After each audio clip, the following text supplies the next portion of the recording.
Nous allons donc pour la fin recevoir un invité de marque. Il s'agit donc du président du Conseil économique et social, M. Paul Biyoge Mba, qui a également une déclaration très importante, certainement liée à la crise dans le secteur de l'éducation au Gabon. Bonsoir, M. le Président. Bonsoir. Les Gabonais vous écoutent.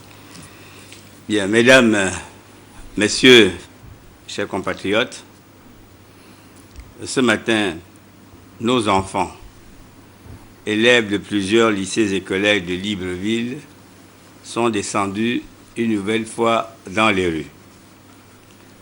À cette occasion, l'on a pu noter un degré de violence et même de brutalité étonnante dans leur comportement, ce qui a conduit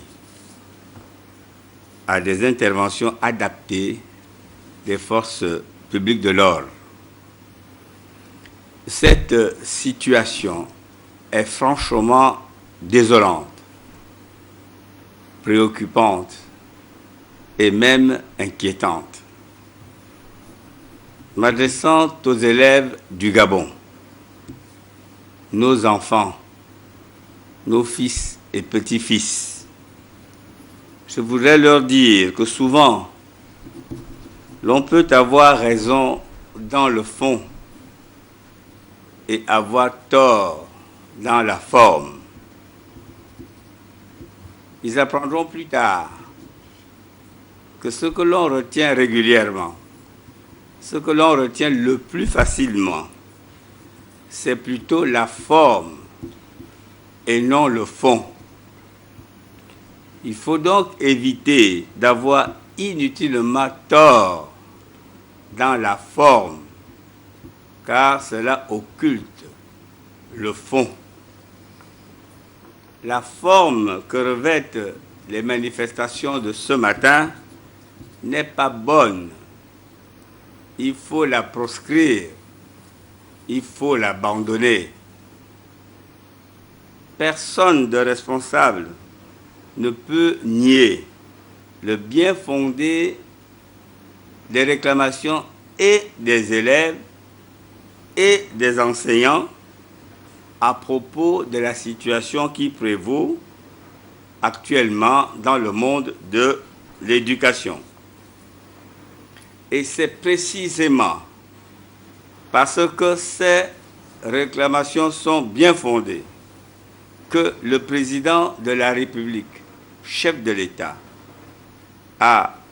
Son Excellence Ali Bongo Ondimba, a récemment donné des instructions précises et fermes au gouvernement de la République pour que le nécessaire soit fait rapidement et progressivement.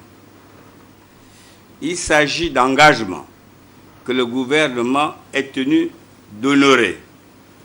Mais dans certains cas, la mise en œuvre nécessite un certain temps.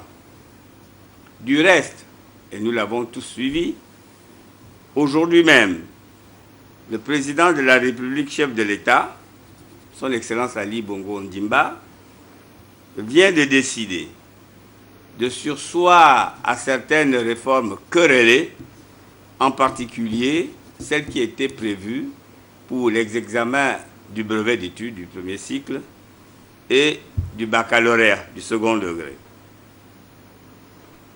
Dès lors, la raison et la confiance doivent l'emporter à tout instant.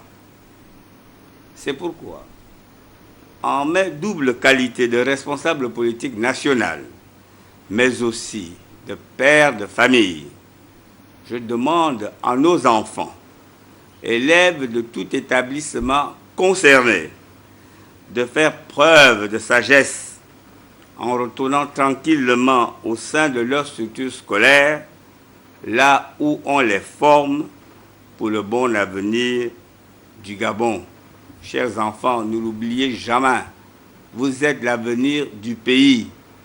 Il y a quelques années, il y a quelques dizaines d'années, nous qui sommes les dirigeants de ce pays, on avait vos âges. On avait vos âges. On n'a pas commencé par être âgé, on a commencé par être jeune. Et en suivant les indications, les conseils de nos aînés, nous avons pu faire ce que vous constatez aujourd'hui. Et je souhaite que demain, ce soit la même chose pour vous.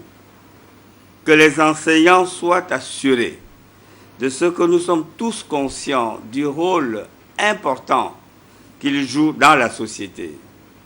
Car sans l'instruction qu'ils dispensent, le futur est plutôt compromis. Leurs justes revendications ne doivent pas être entachées de dérapages inutiles, regrettables, blâmables et même condamnables.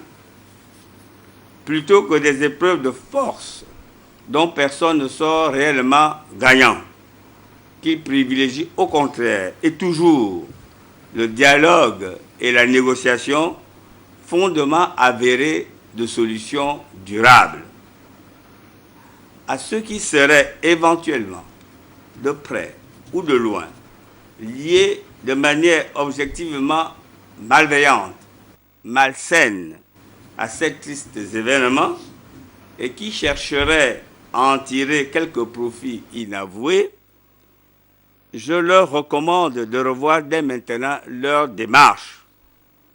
En effet, et si c'était le cas, ils mettraient là en œuvre un engrenage aux conséquences imprévisibles, mais dans tous les cas nuisibles et négatifs pour nos enfants, pour eux-mêmes et pour le Gabon, notre cher pays. En définitive, j'invite fermement les élèves et les enseignants, tout en étant conscients de ce que leurs revendications ne sont pas encore totalement satisfaites, mais je les invite, malgré tout, à regarder le futur avec espoir et responsabilité et à reprendre le chemin des classes le plus tôt possible. Je vous remercie.